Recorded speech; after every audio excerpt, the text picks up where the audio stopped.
मेरो बाबा चाहिँ खिमबहादुर न्युरे र आमा चाहिँ डम्बर कुमारी न्युरे। कुखबाट चाहिँ म 2050 साल जेठको 24 गते जहाँसम्म पहिलोपटक भने पनि जस्ट 2-3 महिना अघिबाट विदेशमा सुन्दै आएको अवस्था र सायद नेपालमा पछिल्लो 2-3 महिनापछि बल्ल नेपालमा आयो होइन। एज अ होल यो कोरोना महामारीलाई चाहिँ मैले एउटा प्रकृतिले भनौँ न यो प्रकृतिको देन हो होइन। प्रकृतिले एउटा प्रकृतिमा चाहिँ रहेका विभिन्न मानव होइन विभिन्न अब पहिलोपटक चाहिँ साँच्चीकै मेरो स्वभाव भनेको एउटा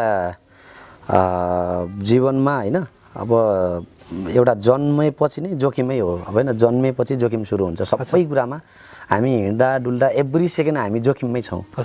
क्वारेन्टिन एक किसिमको सायद मैले बुझेअनुसार मान्छेलाई नै क्वारेन्टिन गर्ने हो होइन केही समयको लागि सम्भावित मान्छेहरूलाई र उहाँहरूलाई एउटा मान्छेले नै सेवा गर्नुपर्छ भन्ने एउटा चाहिँ धारणा चाहिँ मलाई चाहिँ त्यो किसिमको चाहिँ विकास भयो। सेवा गर्ने अवसर अनुभव बटुल्ने अवसर जिम्मेवारी पाउने अवसर होइन र एउटा पहिचान बनाउने अवसर भनेको मान्छेलाई समयले पटक पटक चाहिँ दिँदैन होइन। त्यो एउटा चाहिँ अनुभव चाहिँ प्राप्त गर्न पनि थियो मलाई।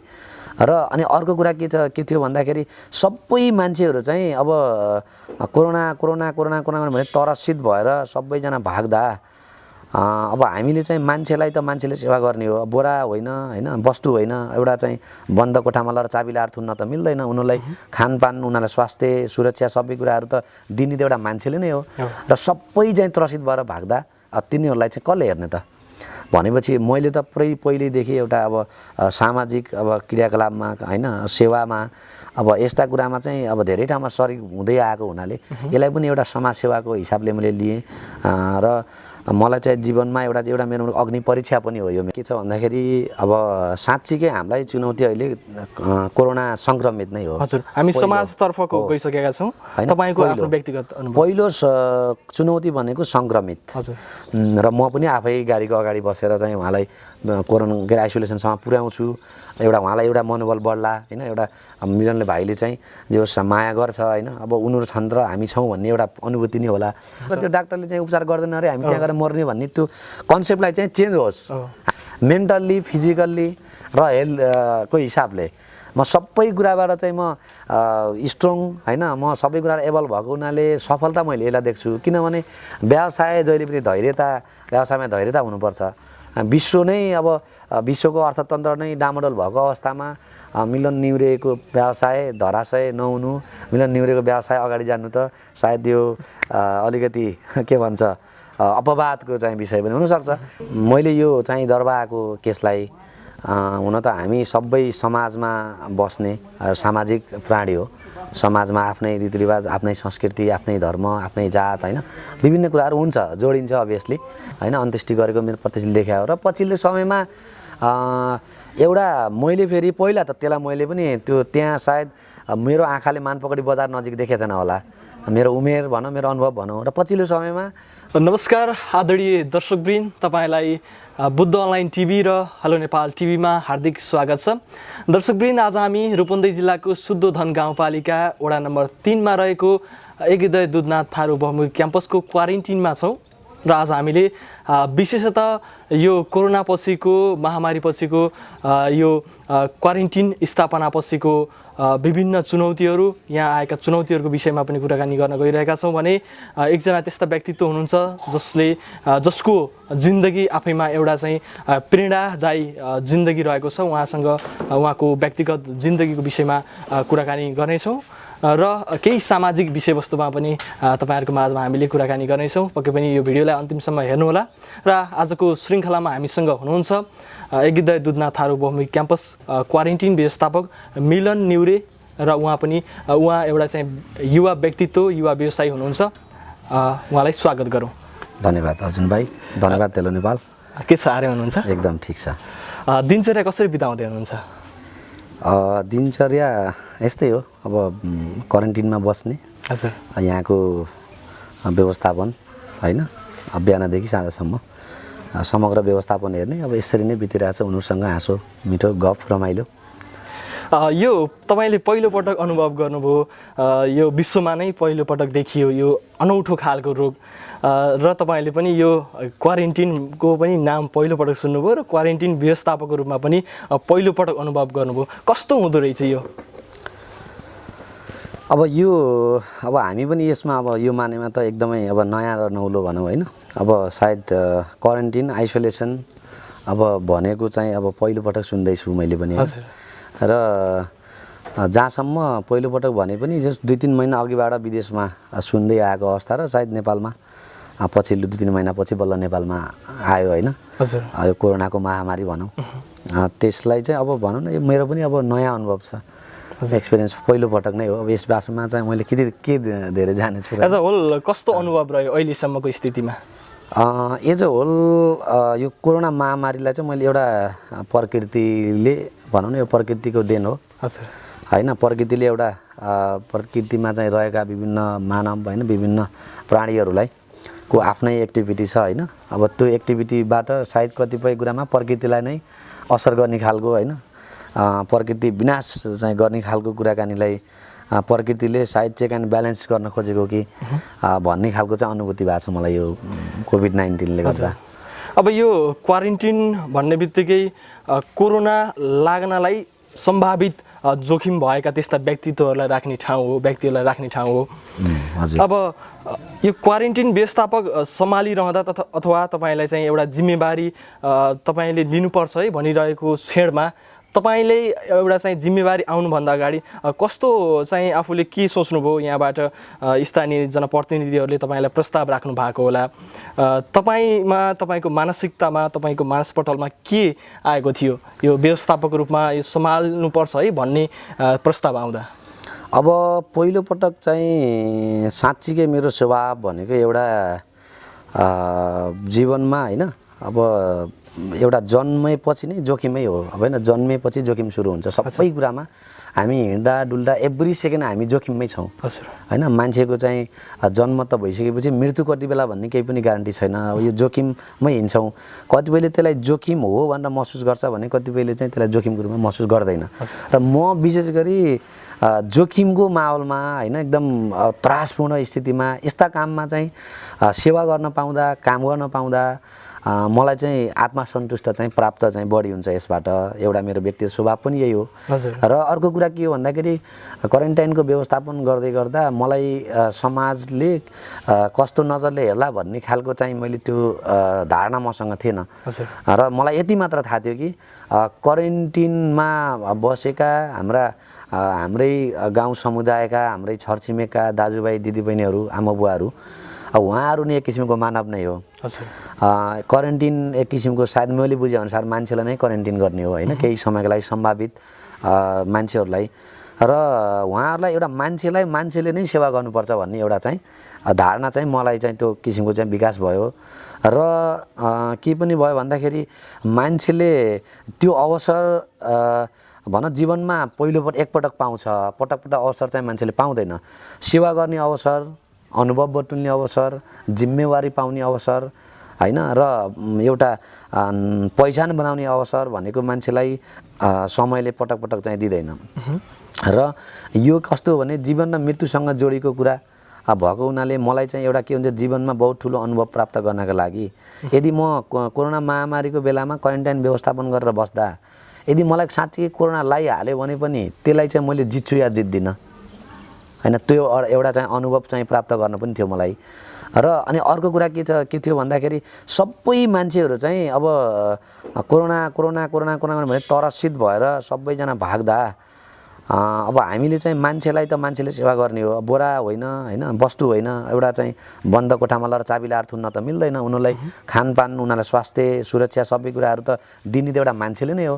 र सबै चाहिँ त्रसित भएर भाग्दा तिनीहरूलाई चाहिँ कसले हेर्ने त भनेपछि मैले त पहिल्यैदेखि एउटा अब सामाजिक अब क्रियाकलापमा होइन, सेवामा अब यस्ता कुरामा चाहिँ अब धेरै ठाउँमा सरिक हुँदै आएको हुनाले यसलाई पनि एउटा समाजसेवाको हिसाबले मैले लिएँ।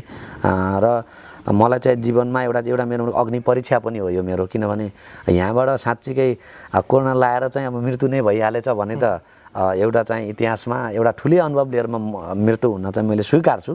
तर पनि यदि यहाँबाट चाहिँ म बाँचेँ भने, यहाँबाट चाहिँ म कोरोनाबाट चाहिँ यदि म कोरोना नै लागेन भने त मैले चाहिँ समाजलाई यो खालको प्रमाण दिनु छ कि क्वारेन्टाइनभित्र विभिन्न ठाउँमा प्रहरी, अब क्वारेन्टाइनका चाहिँ अब के भन्छ सेवा गर्ने मान्छेहरू, कर्मचारीहरू, पत्रकारदेखि लिएर सबैलाई कोभिड-19 को अहिले चाहिँ कोरोनाको चाहिँ टेस्ट गर्दा, परीक्षण गर्दा देखिएको हुनाले जहाँसम्म म आफूलाई यो कोरोनाबाटै भनौँ न म यति सुरक्षित छु भने मलाई यदि लागेन भने यति सुरक्षित छु, म भित्रै बसेर यति सुरक्षित तरिकाले मैले काम गरेँ भनेर यो समाजलाई एउटा चाहिँ प्रमाण पनि दिन मन छ मलाई होइन। त्यो कारणले गर्दा समग्रमा तपाईँ यो क्वारेन्टिन व्यवस्थापकको रूपमा जिम्मेवारी सम्हालिरहँदा एकदमै आफूलाई गर्वको महसुस गर्नुहुन्छ भन्ने नै हो होइन। अब यो तपाईँले समाजका कुराहरू पनि उठाउनुभयो, समाजले के सोच्ला के गर्ला भन्ने त्यो मेरो मानसपटलमै थिएन भन्ने कुरा पनि गर्नुभयो। एकदमै यो एउटा चाहिँ युवा व्यक्तित्वले यो सोच्नु भनेकै यो समग्र युवाका लागि पनि एउटा सकारात्मक पाटो र आगामी दिनमा यस्ता सोचहरूले पनि एउटा चाहिँ देश निर्माण गर्नका लागि, समाज निर्माण गर्नका लागि एकदमै यो महत्त्वपूर्ण स्थान ओगट्न सक्छ। र तपाईँले त्यो भनिरहँदा पनि समाजले त पक्कै केही सोच्यो होला, तपाईँ एउटा चाहिँ जिम्मेवारी लिइरहँदा, क्वारेन्टिन सम्हालिरहँदा, यो क्वारेन्टिन सम्हालिरहँदा अलिकति चुनौतीपूर्ण बाटो कहाँनिर रह्यो, त्यो छेड कहाँनिर रह्यो, त्यतातर्फ जाउँ हामी। एकदम धन्यवाद प्रश्नका लागि। साँच्चीकै अब सुरुमा नेपालमा हुन त एउटा एक किसिमको ट्रेन्ड पनि हो। हजुर। अब सुरुमा आतङ्क बढी थियो होइन। अब हामीलाई अब हुन त अब यही सञ्चार माध्यमहरू जसले चाहिँ हामीलाई विभिन्न कुराहरू अगाडि बढाउन, देशको चाहिँ एउटा विकासको होइन एउटा मेरुदण्ड पनि हो सञ्चार पनि। र के हो भन्दाखेरि जस्तै जो किसिमको आतङ्क थियो हामीलाई चाहिँ मेन्टल्ली चाहिँ एक किसिमको बजारमा जाँदा होइन, कतिपय ठाउँमा पसलको नाम त नभनौँ होइन, कतिपय ठाउँमा होटलमा चिया खान जाँदा, कतिपय ठाउँमा सामान रासनहरू लिन जाँदा अब हामीलाई चाहिँ यिनी क्वारेन्टाइनबाट आएका मान्छे हुन्, यिनलाई सामान दिन हुन्न भन्ने खालको पनि त्यो समाजले त्यो दृष्टिकोणले पनि हेऱ्यो। तर एउटा कुरा के लाग्यो मलाई भन्दाखेरि अब साँच्चीकै मैले चाहिँ उहाँहरूलाई पनि एउटा आग्रह चाहिँ के गर्न चाहन्छु भने क्वारेन्टाइनमा बस्ने मान्छे, क्वारेन्टाइनमा बस्ने मान्छे सम्भावित हुन्, तिनीहरू चाहिँ सर्टिफाइड होइनन्, तिनीलाई सबैलाई कोरोना छ भन्ने चाहिँ ग्यारेन्टी चाहिँ होइन। र हामी पनि एउटा पहिलो कुरा त समाजमा एउटा मानिस भइसकेपछि पहिलो माया चाहिँ आफ्नो शरीरलाई गर्छ। हामीलाई पनि यहाँ हुँदा हामीलाई पनि त्यति सित्तैमा चाहिँ आएको चाहिँ शरीर त होइन, हाम्रो पनि आफ्नो किसिमको चाहिँ माया, शरीरको माया छ, हाम्रो परिवार छ, भविष्य सिङ्गो भविष्य हाम्रो अगाडि चुनौतीको रूपमा खडा भएको छ भने यो हामीलाई त्यत्तिकै रहरले चाहिँ साँच्चीकै भनौँ न एउटा रहरले मात्रै यो लापरवाहीको कारणले गर्दा केही पनि हुन्न भनेर यहाँ आएको चाहिँ अवश्य होइन। हामीलाई पनि एउटा विषम परिस्थितिमा हामी चाहिँ मेन्टल्ली, सोसियल्ली, फिजिकल्ली कसरी चाहिँ हामी बच्न सकिन्छ होइन, कसरी सुरक्षित रहन सकिन्छ त त्यो आफूलाई टेस्ट पनि गर्नु छ होइन। किनभने चुनौतीहरू त जीवनमा आइरहन्छन्, चुनौतीलाई त सामना गर्दै जाने हो। किन जीवन त एक के भनौँ न जीवन र मृत्युको बिचको त एउटा चाहिँ सङ्घर्ष नै हो होइन। हरेक मान्छे जन्मेदेखि सङ्घर्ष सुरु हुन्छ होइन। अब भनेपछि यो जो समाजमा एउटा के थियो भन्दाखेरि भनौँ अब समाजले कतिपय अवस्थामा यहाँ चाहिँ क्वारेन्टाइनबाट आएका मान्छेलाई नदिनु पनि भन्यो। तर उहाँहरूलाई चाहिँ सायद अब उहाँहरूलाई पनि मैले चाहिँ दोष पनि दिन पुरै यो भनिरहँदा क्वारेन्टिनबाट आएको व्यक्तिलाई नदिनु भनिरहँदा तपाईँको कानमा सुनिरहँदा आइरहँदा कस्तो अनुभव हुँदो रहेछ, अलिकति अनुभव सुनाइदिनु। एकदमै मलाई चाहिँ यो विषयमा धेरै खुसी पनि लाग्छ किनभने समय यति परिवर्तनशील छ। 2-4 भनौँ न अब 10-20 दिन 30 दिन अगाडि त्यो एउटा कसैले चाहिँ यिनीहरूलाई चाहिँ यहाँ चाहिँ आउन दिनुहुन्न भन्दै गर्दा एक किसिमको चाहिँ उहाँलाई पनि मैले दोकानदारलाई पनि मैले कन्भिन्स गरेँ होइन। हामीलाई पनि पहिला ज्यानको माया छ, हाम्रो नि परिवार छ, हामीले पनि सुरक्षित भएर परिवारलाई सुरक्षित राख्नुपर्छ, समाजलाई सुरक्षित राख्नुपर्छ भनेर चाहिँ त्यो बुझेर हामी त्यहाँ बसेका छौँ दाइ। र अर्को कुरा समुदाय सुरक्षित छ त शुद्धोधन गाउँपालिका स्थानीय निकाय छ, समुदाय सुरक्षित छ त सुरक्षाकर्मी छ, समुदाय सुरक्षित छ त पत्रकार भएर छ, डाक्टर के अरे स्वास्थ्यकर्मी भएर छ र क्वारेन्टाइनको व्यवस्थापक भएर समाज चाहिँ सुरक्षित छ भन्ने मेरो अनुभूति हो। किनभने हामीले यहाँ बसेर व्यवस्थापन गरिदिँदै गर्दा चाहिँ हाम्रो समाज चाहिँ पक्कै पनि सुरक्षित छ। किनभने व्यवस्थापन हामीले यहाँ गर्दा बल्ल समाज सुरक्षित हुने हो। यदि स्थानीय सरकारले यो क्वारेन्टाइन नै भनेर क्वारेन्टिन नराखेको भए होम क्वारेन्टाइन नै सुरुदेखि भएको भए अझै चाहिँ समाजमा आतंक बढी हुन्थ्यो किनभने अहिले पछिल्लो समयमा त बिस्तारै होम क्वारेन्टाइन पनि मान्छेले गर्न थालिसक्यो किनभने यो विषयमा खोज अनुसन्धान भए अनुभव भइसक्यो अलिकति त्रासबाट चाहिँ अलिक कम भएको हुनाले अब मान्छेलाई किन आतंक बढी हुन्थ्यो समाजलाई हामीले गरेको व्यवस्थापनले सायद हाम्रो समाज हाम्रो दाजुभाइ हाम्रो बुवा मम्मी चाहिँ सुरक्षित हुनुहुन्छ भन्ने चाहिँ मेरो एकदम त्यो चाहिँ अनुभूति छ अनुभव हो होइन र साँच्चीकै 20-25 दिनको अगाडि त्यो कमेन्ट र पछाडि चाहिँ अब सायद जसले चाहिँ कमेन्ट गरिदिनु भयो यहाँ चाहिँ सामान दिन हुन्न भन्ने विषयमा उहाँहरूलाई फेरि पछि के भयो भन्दाखेरि सुरुमा त सजिलो नै भयो डर त्रास पनि थियो एक किसिमको उहाँले भन्नु गलत पनि होइन उहाँले पनि डराउने अधिकार छ प्रकृतिको नियम हो तर पछिल्लो समयमा चाहिँ उहाँहरूलाई नै मैले फेरि उहाँहरू डाइरेक्ट इन्डाइरेक्ट रूपमा उहाँहरूको आफन्तहरूलाई नै सेवा गर्न पाउँदा उहाँहरू मेरै चाहिँ कन्ट्याक्टमा दाइ होइन यस्तो अब भाइ यस्तो छ है तपाईँहरू हुनुहुन्छ के अरे त्यहाँ भनेर उहाँहरूले नै भन्दा चाहिँ र उहाँलाई नै चाहिँ फ्यामिलीगत रूपमा सामाजिक रूपमा चाहिँ सेवा गर्न पाउँदा चाहिँ मलाई साँच्चै त्यो रिटर्न चाहिँ मलाई महसुस भयो होइन साँच्चीकै खुसी लाग्यो त्यो बेला चाहिँ किनभने पछिसम्म हामीले चाहिँ सेवा गरेर हामीले चाहिँ यहाँको व्यवस्थापन गरेर नै समाज चाहिँ एउटा सुरक्षित रहेछ हामीले चाहिँ गरेको मैले गरेको काम चाहिँ एकदम बेस्ट रहेछ यो गर्नुपर्ने काम रहेछ भन्ने चाहिँ अनुभूति भयो त्यति बेला मलाई अब यो क्वारेन्टिन व्यवस्थापकको रूपमा तपाईँले जिम्मेवारी सम्हालिरहँदा सुरक्षा मापदण्ड पनि केही हुन्छन् यसलाई कसरी व्यवस्थापन गरिरहनु भएको छ केही यहाँ एकदमै चुनौती त पक्कै पनि छ एउटा चाहिँ व्यवस्थापनको रूपमा जति बाहिरबाट जसरी एउटा चाहिँ सरल हिसाबले आकलन गरिन्छ विश्लेषण गरिन्छ तर त्यो हिसाबले चाहिँ यहाँ व्यवस्थापन गर्न जटिल नै छ कस्ता कस्ता समस्या हुँदा रहेछन् त्यो व्यवस्थापन गरिरहँदा अब एउटा चुनौतीको रूपमा भन्नुपर्दा के छ भन्दाखेरि अब साँच्चीकै हामीलाई चुनौती अहिले कोरोना सङ्क्रमित नै हो हजुर हामी समाजतर्फको गइसकेका छौँ तपाईँको आफ्नो व्यक्तिगत अनुभव पहिलो चुनौती भनेको सङ्क्रमित हजुर के अरे सुरुमा सङ्क्रमित नहोस् भन्ने किसिमको प्रार्थना सङ्क्रमित भनेर यहाँबाट सर्टिफाइड भइसकेपछि त्यो सङ्क्रमितलाई चाहिँ व्यवस्थापन गर्नलाई होइन कति गाह्रो भयो होइन गाउँपालिकाले पनि अब भनौँ न ओडाले पनि कति ठाउँमा एम्बुलेन्समा समन्वय गर्दा पनि कति गाह्रो भयो मैले त बुझेँ पछिल्लो समयमा सङ्क्रमित भइसकेपछि त्यो सायद बुद्ध अनलाइन कि लुम्बिनी टेलिभिजनमा एउटा यहाँको बारेमा एउटा न्युज पनि आयो यथार्थमा के भने मैले सिडिओ पनि आउनु भएको थियो सिडिओ पनि आउनु भएको थियो सहायक सिडिओ हुनुहुन्छ होला सायद उहाँसँग वडा नम्बर 3 का अध्यक्ष हाम्रो हेमबहादुर खड्का हाम्रो शिव दाइले पनि मेरै अगाडि चाहिँ यो हाम्रो एम्बुलेन्सको समन्वय गरिदिनु पर्यो होइन एम्बुलेन्सको समन्वयले गर्दा हामीलाई यहाँ असर पर्यो गाह्रो भयो लाउनु सर भन्नुभएको थियो यसको मतलब के भने एउटा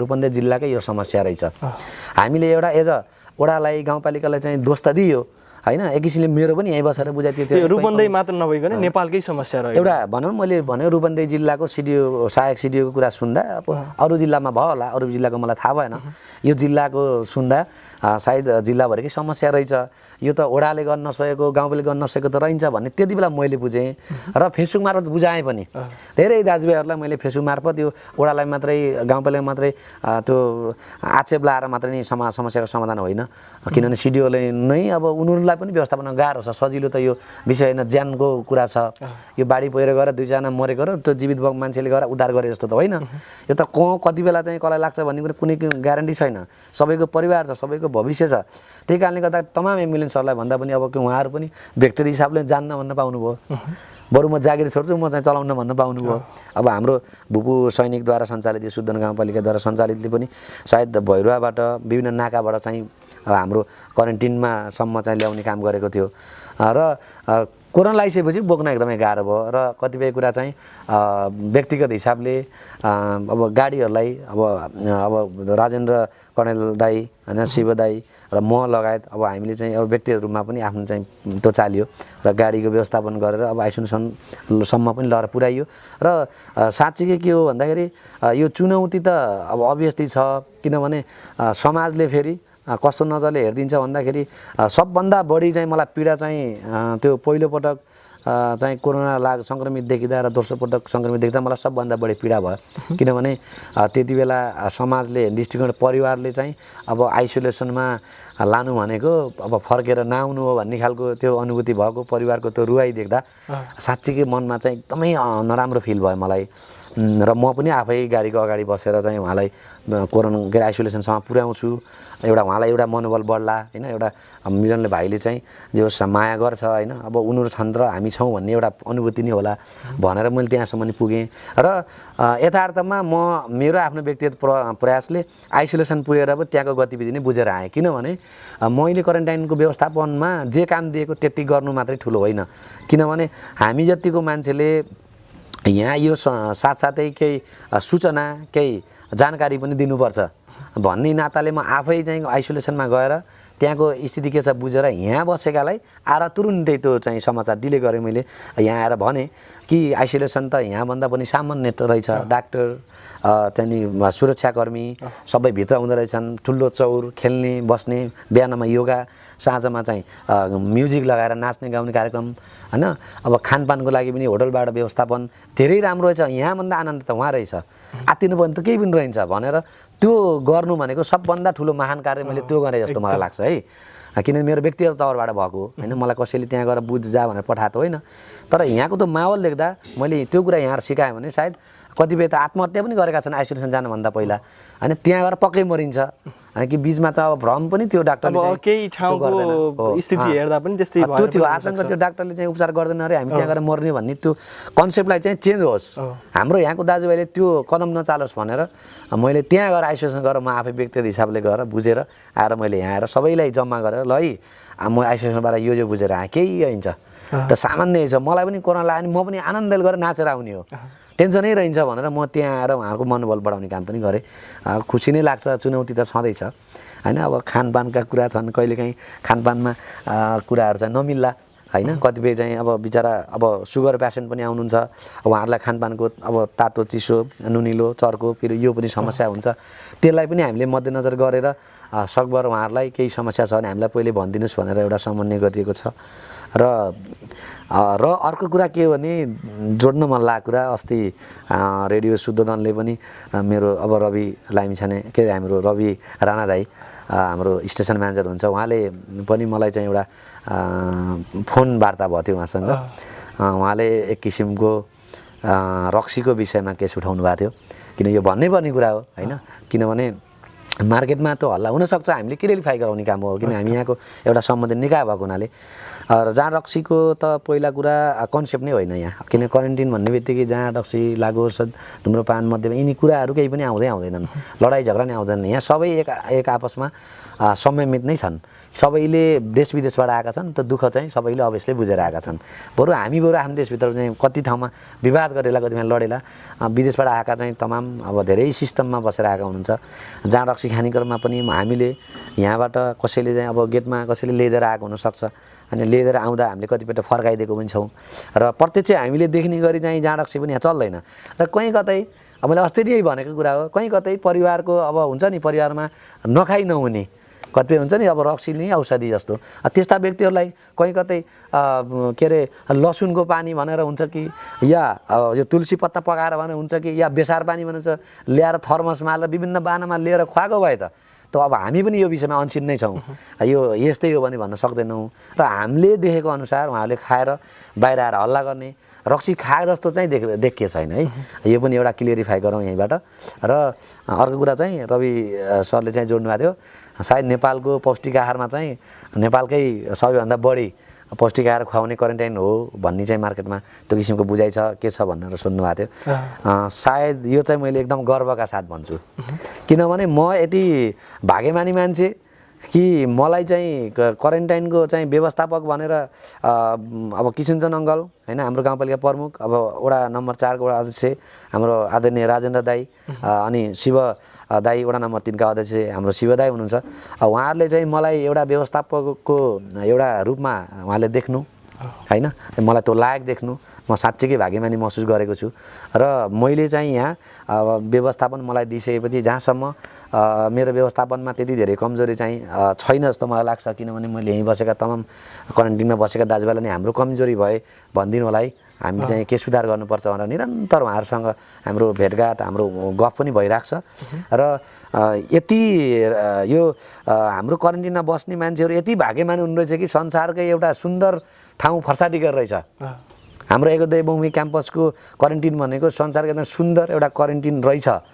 किनभने यति सङ्घ संस्था, यति व्यक्तिगत हिसाबले यति महान सोचका धनी, यति महान व्यक्तिहरू चाहिँ यो वडा नम्बर 3, 4 होइन लगायत अन्य ठाउँका पनि मान्छेहरू, मेरा व्यक्तिगत साथीहरू होइन, इष्टमित्रहरू, यहाँका समाजसेवी बुद्धिजीवीहरू यति महान हुनुहुँदो रहेछ कि व्यक्तिगत हिसाबले मिलन भाइ ल त्यहाँ चाहिँ मैले सहयोग गर्नु पर्यो, मैले चाहिँ त्यो गर्नु पर्यो होइन। अब क्वारेन्टाइनमा बसेकालाई खाना खुवाउँछु, नास्ता खुवाउँछु, पौष्टिक आहार खुवाउँछु होइन भनेर चाहिँ यति धेरै चाहिँ यो वडालाई वडा नम्बर 3 र 4 को यो संयुक्त क्वारेन्टाइन छ, यो वडालाई चाहिँ यति धेरै संस्थाबाट व्यक्तिबाट सहयोग आएको छ कि साँच्चीकै भाग्यमानी चाहिँ महसुस गरेको छु मैले यही कुरा जोड्न खोज्दै थिएँ। तपाईँले पनि आफ्नो व्यक्तिगत तौरबाट आफ्नो सामाजिक सञ्जाल फेसबुक मार्फत पनि कसैको कुनै व्यक्तिको जन्मदिन अथवा कुनै शुभ कार्य हुँदैछ भने त्यस्ता व्यक्तिलाई क्वारेन्टिनमा पौष्टिक आहारका लागि प्रेरित पनि गर्नुहुन्छ र यो त्यही प्रेरित गरे बमोजिम तपाईँले सामाजिक सञ्जालमा पनि पोस्ट गरिदिनुहुन्छ। त्यसले गर्दा चाहिँ मेरै बर्थडेबाट हजुर, त्यसले गर्दा संस्कारको विकास चाहिँ मेरै बर्थडे जन्मदिनबाट सुरु गरेको। त्यसले गर्दा सम्पूर्ण युवाहरूले पनि त्यसमा एकदमै अग्रसरता लिइराख्नु भएको छ। यसप्रति हाम्रो तर्फबाट पनि तपाईँलाई सहयोग पनि रहनेछ र सम्मान पनि छ। एकदम धन्यवाद। र हामीले यो क्वारेन्टिनलाई नै अलिकति कोट्याउँ होला, अन्तिममा छौँ हामी क्वारेन्टिनको विषयमा। सामाजिक सञ्जालमा पनि तपाईहरुको यो क्वारेन्टिनको विषयमा बीचमा केही बहसहरू, केही विवादहरू सिर्जना भइरहेको थियो। खासमा के विषय हो यो अलिकति जानकारी दिन हाम्रा सम्पूर्ण दर्शकहरूलाई जसले यो सुनिराख्नु भएको छ कमेन्टको विषयमा विशेषतः अलि केही समय अगाडिको कुरा। एकदमै यो के हो भन्दाखेरि हामीलाई अब यो प्रकृतिको नियम राम्रो गर्नेलाई राम्रो नजरले हेर्दै हुन्थ्यो भन्ने सबैको चाहना, हामी सबैको चाहना त्यही छ। र क्वारेन्टाइनमा बसेर काम गर्न त्यति सजिलो पनि छैन। मनबाट त्रसित भएर कति कुरा डराएर मान्छे बाटोबाट यता फर्केर नहिँड्ने अवस्थामा हामी यहाँ बसेर चाहिँ व्यवस्थापन गर्दै गर्दा अब हाम्रो पनि फ्यामिली, हाम्रो व्यापार व्यवसाय छ होइन, परिवार छ, दोकान जानुपर्छ, लत्ता कपडा किन्न जानुपर्छ, हस्पिटल जानुपर्छ। त्यो मानेमा अब हामी बाहिर चाहिँ हिँड्ने डुल्ने कुराकानी चाहिँ हाम्रो अवश्य पनि रहन्छ होइन। हामी क्वारेन्टाइनमै बसेर यहीँभित्र बाँधिएर बस्न भनेर पनि सक्दैनौँ र त्यो व्यवस्थापन पनि छैन, त्यो हामीलाई सुझाव सल्लाह पनि छैन, त्यो अवस्था पनि रहन्न। त्यो अवस्था भए अरू सोच पनि आउन सक्थ्यो होइन, नभ्याउने कुरा हुन सक्थ्यो। हामीले त सबै कुरालाई समेट्न छ, परिवार हेर्नु छ, सबै गर्नु छ नि त। त्यो कारणले गर्दा के थियो भने यो सेकेन्डचोटिको चाहिँ कोरोना सङ्क्रमितलाई व्यवस्थापन गर्दै गर्दा त्यहाँ अलिकति के थियो भने एक्चुअलमा मैले आज यहीँबाट चाहिँ मैले भन्न चाहेँ, त्यो कोट्याउन चाहेँ 9:30 देखि उहाँ यहाँ हुनुहुन्थ्यो र मैले 2:30 बजीतिर उहाँलाई यहाँबाट मैले लिएर गएको हो। कोरोना सङ्क्रमितलाई म आफैले लिएर गएको हो।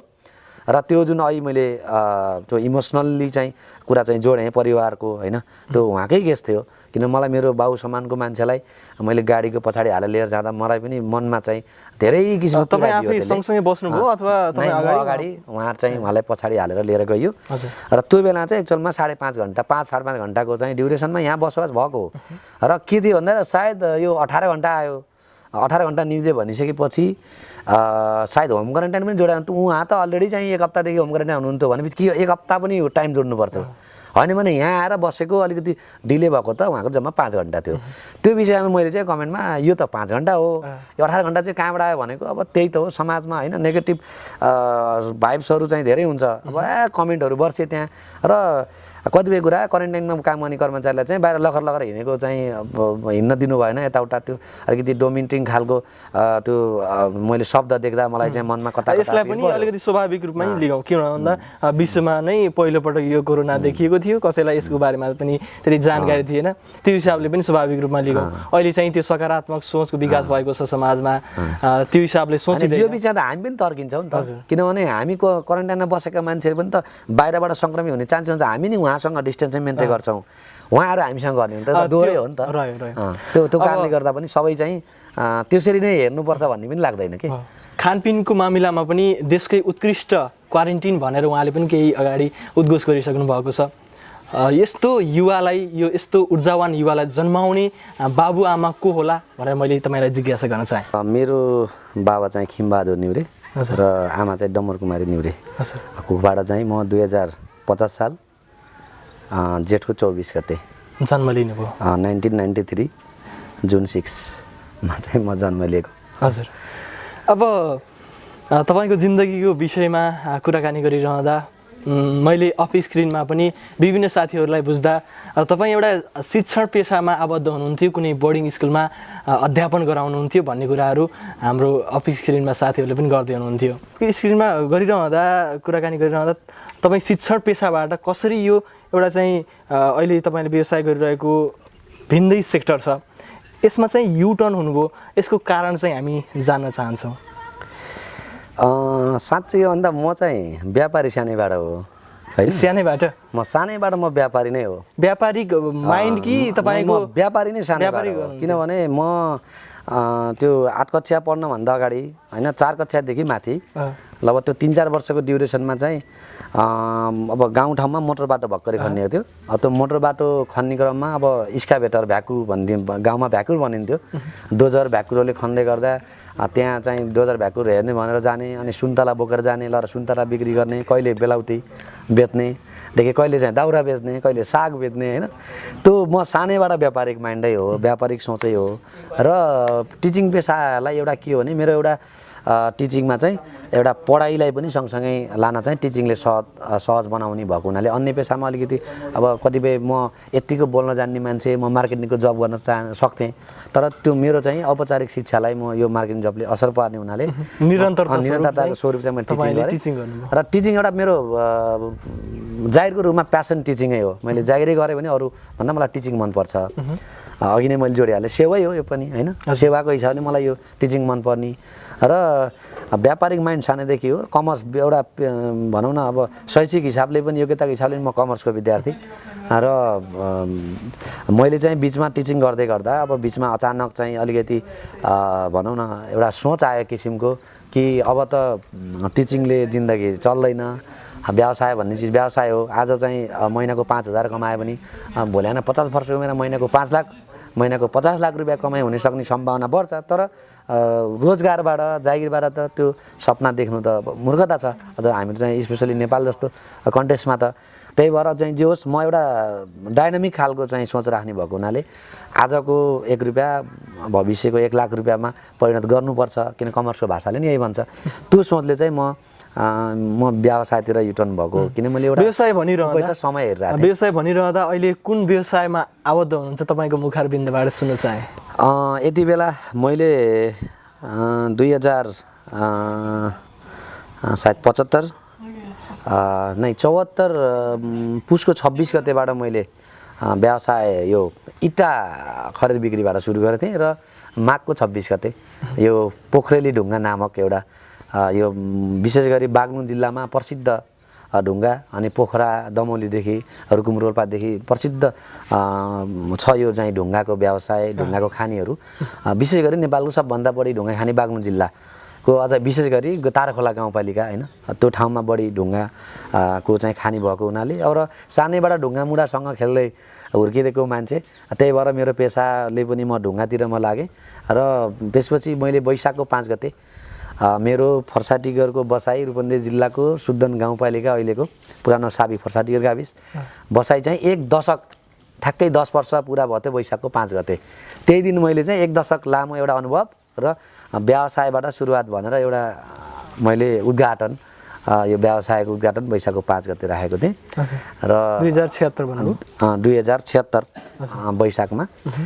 त्यसपछि 76-77 भनेपछि नै मैले 76 वैशाखमै भनौँ त्यति बेला राखेँ। सायद 600-700 मान्छे चाहिँ मेरो उद्घाटनमा आउनुभयो। धेरैले चाहिँ माया गर्नुहुन्छ मलाई, धेरैले चाहिँ सम्मान गर्नुहुन्छ, किनभने सायद टिचिङ गरेको हुनाले धेरै अभिभावक, धेरै विद्यार्थीहरू, भाइ बहिनीहरू पनि मसँग जोडिनु भएको छ र अन्य चाहिँ व्यापारिक होइन अन्य साथीभाइ इष्टमित्र पनि जोडिनु भएको हुनाले विशुद्ध मिलन भाइलाई चाहिँ माया गरेर 600-700 मान्छे मेरो उद्घाटनमा आउनु सायद चान्चुन विषय पनि थिएन मेरो लागि र थप चुनौती पनि थियो। यत्र मान्छे आउनुको पछाडि मैले उहाँहरूलाई ब्याक टु केही चाहिँ दिन सक्नुपर्छ, केही कन्ट्रिब्युट गर्नुपर्छ भन्ने त्यो चुनौती पनि थपियो मलाई। अब तपाईँको व्यवसायको सन्दर्भमा कुरा रह्यो, मैले कहाँनिर रिलेटेड गर्न चाहेँ भन्दा अहिले विश्वव्यापी महामारी रहेको छ र विश्वव्यापी महामारीको रूपमा रहिरहँदा तपाईँको क्षेत्र पनि पक्कै पनि असर परेकै होला र तपाईँले जुन सोचेर आउनुभएको थियो शिक्षण पेसाबाट व्यवसायमा यो हिसाबले प्रगति गर्न सकिन्छ भनेर अहिलेसम्म यो स्थानमा आइपुग्दा तपाईँले जुन सोच्नुभएको थियो त्यो सफलता सोच्नु भएको थियो सफलता हात पार्यो कि पारेन र अहिलेको कोभिड-19 असरबारे सर्टकटमा एउटा प्रतिक्रिया दिनुहोला। यो बारेमा अब पोखरेल ढुङ्गाको लगभग करिब 2.5 वर्ष भइसक्यो हजुर र 1 वर्ष अस्ति मैले साउनको 18 गते मैले अर्को चाहिँ थप यो बेदबाट बनेका विभिन्न कुर्सी टेबलदेखि लिएर अब होइन झोलुङ्गो बच्चाको झोलुङ्गो स्ट्यान्डदेखि लिएर यो सोफाहरू यसको व्यवसाय सुरु गर्ने अस्ति साउनको 18 गते 1 वर्ष पुरा भयो। थप 2टा व्यवसायमा अहिले आबद्ध छु र यस्तो के छ भन्दाखेरि जस्तै अब हामीले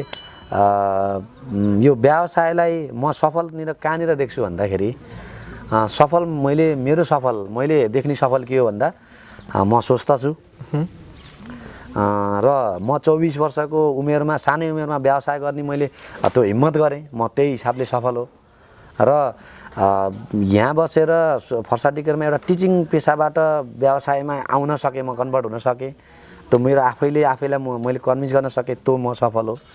मेन्टल्ली फिजिकल्ली र हेल्थको हिसाबले म सबै कुराबाट चाहिँ म स्ट्रङ होइन म सबै कुरा एबल भएको हुनाले सफलता मैले यसलाई देख्छु किनभने व्यवसाय जहिले पनि व्यवसायमा धैर्यता हुनुपर्छ। विश्व नै अब विश्वको अर्थतन्त्र नै डामाडोल भएको अवस्थामा मिलन निहुरेको व्यवसाय धराशय नहुनु मिलन निहुरेको व्यवसाय अगाडि जानु त सायद यो अलिकति के भन्छ अपवादको चाहिँ विषय पनि हुनसक्छ किनभने विश्व चाहिँ धराशय हुने अवस्थामा मेरो व्यवसाय पनि केही असर गरेको छ म मान्छु। तर एउटा कन्स्ट्रक्सन लाइन भएको हुनाले ढुङ्गाको कारोबारलाई विशुद्ध चाहिँ असर चाहिँ गरेन यो महामारीले किन 10-20 दिनलाई असर गर्यो तर कन्स्ट्रक्सनको लाइनहरू चलिरहेको थियो त्यही भएर मेरो काम पनि व्यवसाय काम चाहिँ ढुङ्गाको काम चाहिँ रोकिएन तर बेदको पसल चाहिँ विशुद्ध 4 महिना मैले चाहिँ बन्दै गरेर राखेँ त्यसले चाहिँ के असर पार्यो मलाई। समग्रमा तपाईँ आफ्नो व्यवसायबाट व्यक्तिगत जिन्दगीबाट सन्तुष्ट हुनुहुन्छ? एकदमै धेरै म सन्तुष्ट छु। अलिकति अन्तिममा छौँ हामी यो पछिल्लो समयको शुद्धोधन गाउँपालिकाको सामाजिक विषयवस्तु एउटा उठान गर्न चाहन्छु। यो शुद्धोधन गाउँपालिकाकै वडा नम्बर 5 मा रहेको दरबाहा क्षेत्रमा तोडफोड गरियो स्थानीयद्वारा भनेर भनिएको छ तोडफोड भयो। यस विषयमा तपाईँले पनि विभिन्न सामाजिक सञ्जालमा टीका टिप्पणी गरेको पनि हामीले देख्न पाउँछौँ। तपाईँलाई यो मानेमा पनि प्रश्न सोध्दैछु कि तपाईँ एउटा चाहिँ सफल उद्यमीको रूपमा स्थापित हुँदै हुनुहुन्छ र यहाँ सफल व्यवस्थापक क्वारेन्टिन व्यवस्थापक पनि हुनुहुन्छ र सामाजिक विषयवस्तुमा आफ्नो तर्क दिने मामिलामा पनि अब्बल रूपमा लाग्नु भएको छ अब्बल साबित गर्दै जानुभएको छ। यो विषयमा तपाईँले कसरी लिनुहुन्छ? तपाईँको व्यक्तिगत धारणा के हो? तपाईँले एउटा राम्रो प्रश्न उठाउनु भयो समसामयिक विषय। अब पहिला कुरा मैले यो चाहिँ दरबाहको केसलाई हुन त हामी सबै समाजमा बस्ने सामाजिक प्राणी हो। समाजमा आफ्नै रीतिरिवाज आफ्नै संस्कृति आफ्नै धर्म आफ्नै जात होइन विभिन्न कुराहरू हुन्छ जोडिन्छ अभियसली र दरबाहमा मैले बुझेअनुसार धेरै पहिलादेखि नै त्यहाँ चाहिँ दाह संस्कार अन्त्येष्टि गरिन्थ्यो होइन। त्यहाँको चाहिँ सामान्य परिवारका मान्छेहरू हाम्रै विशेष गरी अब थारू मधेसी समुदायको दाजुभाइहरूले चाहिँ त्यहाँ लगेर अन्त्येष्टि गर्नुहुन्थ्यो। मैले पनि मेरो आँखाले त्यहाँ देख्या हो होइन अन्त्येष्टि गरेको मेरो प्रत्यक्षले देख्या हो। र पछिल्लो समयमा एउटा मैले फेरि पहिला त त्यसलाई मैले पनि त्यो त्यहाँ सायद मेरो आँखाले मानपकडी बजार नजिक देखेको थिएन होला मेरो उमेर भनौँ मेरो अनुभव भनौँ र पछिल्लो समयमा मैले त्यहाँ एउटा हस्पिटल सायद आयुर्वेदिक औषधालय होला त्यो र त्यसपछि गाउँपालिका भवन अगाडि देख्दा र त्यो त्यहाँको चाहिँ अब भनौँ न माहौल त्यसले गर्दा के छ भन्दाखेरि हाम्रो समाजको लागि कुनै चाहिँ वडालाई कुनै चाहिँ गाउँपालिका प्रमुखलाई या कसैको नाम लिएर कसैको नेतृत्वमा चाहिँ को विषय लिएर भन्दा पनि यो सार्वजनिक सम्पत्ति हो किनभने वडा अध्यक्षहरू 5 वर्षका लागि हो तर त्यो चिल्ड्रेन पार्क त हामीलाई त जुगौँ जुगसम्मको लागि हो। र त्यसले के हो नि अब वर्तमान परिप्रेक्ष्यमा अब बजार नजिकै छ बजारीकरण भइरहेछ गाउँपालिका भवन अगाडि छ साइडमा त्यो खोलाकै साइडमा बस्ती छ मन्दिर नजिकै छ र भोलि बिहान हामीले भनिन्छ नि प्रायः जसो मेरो घडेरी छ भन्दा पनि कहाँ भन्दा बियर फ्याक्ट्रीको नजिक भनौँ भने मान्छेले एकपल्ट सोध्नुपर्छ, मसानघाटको नजिक भने एकपल्ट सोध्नुपर्छ, किनभने त्यो एउटा आफ्नै भ्यालुएसन, बजारको नि एउटा जग्गा जमिनको नि भ्यालुएसनको कुरा छ त्यहाँ, होइन। र बजार विस्तार हुँदै गर्दा त त्यहाँ दाह संस्कारको लागि उपयुक्त मैले देख्दिनँ, किनभने मैले कतिपय ठाउँमा रिडीदेखि लिएर मेरै आफ्नै बागलुङको ठाउँमा पनि र अन्य ठाउँमा पनि मैले देखेको, आफ्नै आँखाले देखे अनुसार पहिला जहाँनिर जलाइन्थ्यो भन्न त कतिपयले भनिन्छ, मेरो बुढालाई जहाँनिर जलाउनु भएको थियो मलाई त्यसैको आडा राखिदिनु होला है भनिन्छ, बुढापाकाले मर्दा त्यो पनि भन्छन्, कतिपय मेरै हजुरबाहरूले भनेको पनि सुन्छु। तर अहिले त्यो सम्भव छैन, किनभने रिडीमा जहाँ जलाइन्छ त्यो अहिले स्थानान्तरण छ, अलिकति पर जान्छ, पर सर्न सक्छ स्वाभाविक रूपमा, किनभने अब अहिलेको परिप्रेक्ष्य अनुसार त्यो सर्न सक्छ, पपुलेसन चाहिँ ग्रोथ छ, होइन। सुदूर गाउँपालिका अब पपुलेसन हिसाबले नै अगाडि छ, त्यो कारणले सार्वजनिक सम्पत्ति टोड्नु चाहिँ एकदम निन्दनीय हो, किनभने हामी सबैको सारा सम्पत्ति हो, हामी सबैको ट्याक्सले, हामी सबैले तिरेको चाहिँ हाम्रो रगत र पसिनाकै मूल्यले त्यो बनेको छ, र त्यहाँ अब कति लगानी भएको छ, फेरि चाहिँ तोड्दा थप लगानी माग गर्नु पर्यो, फेरि हाम्रै पैसा रित्तियो त्यो, होइन। र गाउँपालिकाले पनि दाह संस्कारको अन्त्येष्टि स्थलको लागि चाहिँ एउटा उपयुक्त वार्ता गरेर उपयुक्त ठाउँमा त्यो लैजान पर्छ जस्तो लाग्छ। त्यही नै हो भन्ने त म पहिल्यैदेखि यो उठान गर्दै आएको छु, दाह संस्कारलाई त्यही नै माग गर्नुपर्छ त मैले यो विषयलाई त म मान्दिनँ, होइन। म त्यही नै भनेर त मलाई स्वीकार्य छैन, किनभने दाह संस्कार गर्ने ठाउँ चाहिन्छ, माग गर्ने एकदम राइट कुरा हो, चाहिन्छ, होइन। मान्छेलाई त अन्त्येष्टि गर्नै पर्छ, तर त्यही नै चाहिन्छ भन्नु चाहिँ राम्रो अहिलेको यो 21औं शताब्दीमा जस्तो तपाईँले यो कुराकानी गरिरहँदा लाग्दैन। दरबार क्षेत्रको जुन महत्त्व छ पुरा पहिलेदेखि आएको चलन चल्ती अनुसार भनौँ न, वृद्धहरूले पनि आफ्नो प्रतिक्रियाहरू दिनुभएको छ, जुन महत्त्व छ दरबारको महत्त्व अन्य ठाउँमा गएर त्यो स्थल बनाइरहँदा त्यसको महत्त्व नरहन सक्छ, यो कुरा के छ? अब यस्तो छ, अब दाह संस्कार गर्ने कुरालाई त ऐतिहासिक महत्त्वको विषयमा चाहिँ उठान नगरेकै राम्रो भन्छु मैले, किन दरबार त मन्दिर हो नि त, मन्दिर त त्यहाँ यथावत नै छ, मन्दिरको ऐतिहासिक मन्दिर छ, त्यहाँ ऐतिहासिक महत्त्व भएको छ, मन्दिरसम्म ठिक छ, तर त्यो दाह संस्कार गर्ने ठाउँ जस्तै देवघाट छ, अब त्रिवेणी, अब भोला, होइन, अब छ त्यो पवित्र ठाउँहरू छन् त्यहाँ, तर मान्छे चाहिँ साँच्चै भन्दा यसलाई चाहिँ अब अन्यथा नजाओस्, नारायणघाटको मान्छे, अब नवलपरासीको मान्छे दरबारमा जलाउन त सायद अहिलेसम्म कोही पनि आएको छैन, होइन। किनभने ऐतिहासिक त यो हो कि जो यहाँबाट मान्छे रिडी जान्छ, यहाँबाट रामदी जान्छ, सायद जान्छ, धेरैजना गएका छन्, तर रामदीको मान्छे चाहिँ यहाँ आएको छैन। भन्नुको मतलब के हो भने यो हाम्रो स्थानीय ठाउँ हो, यो चाहिँ हाम्रो सामान्य परिवारको लागि त्यहाँ लगेर अन्त्येष्टि गर्न जायज हो, होइन। किनभने कतिपयले चाहिँ गाडीमा लगेर त्रिवेणी लान नसक्ने अवस्था पनि छ, हाम्रो गाउँठाउँमा विभिन्न वर्गका मान्छेहरू छन्, त्यो कारणले गर्दा त्यो नजिक थियो, पहिलाको समयमा ठिक थियो, फेबर थियो, त्यहाँ जङ्गल थियो, अलिकति घना जङ्गल जस्तो थियो वरिपरि, त्यहाँसम्म ठिक थियो। तर अहिले गाउँपालिकाले एउटा गाउँपालिकाको यो समृद्धका लागि एउटा भनौँ न एउटा स्मार्ट सिटी बनाउँछु, व्यवस्थित चाहिँ बजार बनाउँछु भन्दै गर्दा त्यो चिल्ड्रेन पार्क अब भन्ने भनौँ न अन्य चाहिँ फन पार्कहरू यो चाहिँ अब चाहिँ आवश्यकता पनि त छ नि त, होइन। किनभने अब 21औं शताब्दीमा त मनोरञ्जनका कुराहरू पनि छन्, पार्कहरू चाहिन्छ, अब जूहरू चाहिन्छ। यो भनिरहँदा गाउँपालिकाले एक किसिमको यो गुरु योजनाको रूपमा एकदमै महत्त्वपूर्ण पर्यटकीय स्थलको रूपमा पनि विकास गर्दै लैरहेको अवस्था छ, र प्रदेश सरकारबाट पनि करोडौँको बजेट विनियोजन भएको अवस्थामा, तर पनि यति ठुलो योजना, यति गुरु योजना भइरहँदा पनि स्थानीयसँग समन्वय भएन भनेर एउटा चाहिँ स्थानीयले गुनासो त व्यक्त गरिरहेका छन्। अर्को कुरा, गाउँपालिकाले विपक्षी दल नेपाली कङ्ग्रेस, राप्रपा, जनमुक्ति पार्टी लगायतका धेरै पार्टीहरू छन्, उनीहरूलाई आरोप लगाउने, यता कङ्ग्रेस लगायत विपक्षी दलहरूले गाउँपालिकालाई आरोप लगाउने, यहाँ चाहिँ आरोप प्रत्यारोपको खेलो भइरहेको छ एकदम। यो चाहिँ कतिको उपयुक्त हो? अब यस्तो छ, अब राजनीति एजेन्डा त हामी त्यति सजिलै चाहिँ हामीले बुझ्न त अझै पनि बुझ्दैनौँ, किनभने राजनीति भनेको आफैमा एकदम भास्ट विषय हो, होइन। राजनीतिमा जे पनि हुनसक्छ, राजनीति भनेको विषय नै यस्तो हो जो असम्भवलाई सम्भव बनाउने, सम्भवलाई असम्भव बनाउने खेल भनेको राजनीति हो। त्यो कारणले गर्दा त्यहीँनिर गएर यही नै गर्नुपर्छ भन्ने त मैले अहिले यहाँ भन्न सक्दिनँ।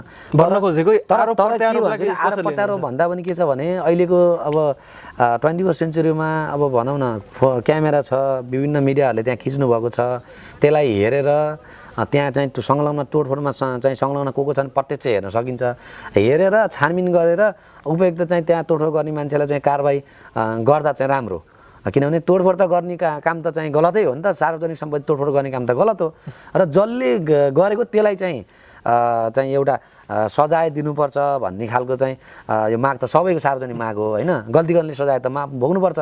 र के हो भने दोषारोपण भन्ने चिज त के हो भने अब मान्छेले यसलाई कसरी लिने भन्दा अब कुनै दिन भनौँ न यो अब नेपाली काङ्ग्रेसको तर्फबाट एउटा ज्ञापन पत्र बुझाएको भएको हुनाले एउटा हुन्छ नि एउटा प्रक्रियागत रूपमा पनि जसले ज्ञापन पत्र बुझायो त्यसको नेतृत्व त्यसैले गर्यो र त्यो तोडोड पनि त्यसैले गरे होला भन्ने हिसाबले उसले चाहिँ एउटा नैतिक रूपमा आफूले चाहिँ स्वीकार गर्नुपर्छ भनेर चाहिँ अब भनौँ न गाउँपालिकाले भनिरहेको अवस्था र उताबाट पनि दोषीलाई कारवाही गर्छ हामी त्यहाँ छैनौँ प्रत्यक्ष चाहिँ त छैन भनिरहेको अवस्था हुनाले जो दोषीलाई कारवाही गर्नुपर्छ सत्य तथ्य छिटो छानबिन गरेर दोषीले कारवाही गर्नुपर्छ पाउनुपर्छ भन्ने चाहिँ मेरो बुझाइ हो। आदरणीय दर्शकवृन्द, आजको यो अत्यन्तै रमाइलो र केही ज्ञानवर्धक भनौँ न केही प्रेरणामूलक श्रृङ्खला आजको यो हाम्रो हेलो नेपाल टिभी र बुद्ध अनलाइन टिभी मार्फत तपाईँहरूको माझमा प्रस्तुत गऱ्यौँ। यो श्रृङ्खला तपाईँलाई कस्तो लाग्यो? आजको श्रृङ्खलामा हामीसँग कुराकानीका लागि हुनुहुन्थ्यो यज्ञदय दुधनाथ थारू बहुमुखी क्याम्पस क्वारेन्टिन व्यवस्थापक मिलन नेउरे, उहाँ युवा व्यवसायी पनि हुनुहुन्छ। उहाँसँग हामीले कुराकानी गऱ्यौँ। यो कुराकानी कस्तो लाग्यो? जस्तो लाग्यो तपाईँलाई त्यस्तै प्रतिक्रिया दिनुहोला। प्रतिक्रियाका लागि हाम्रा कमेन्ट बक्स मार्फत तपाईँले कमेन्ट गर्न सक्नुहुन्छ भने लाइक र सेयर पनि गर्न नभुल्नुहोला भन्दै अन्य श्रृङ्खलामा पनि हामी यस्तै गरी फरक अतिथिसँग फरक विषयमा कुराकानी गर्न आउने नै छौँ। अहिलेलाई भने नमस्कार।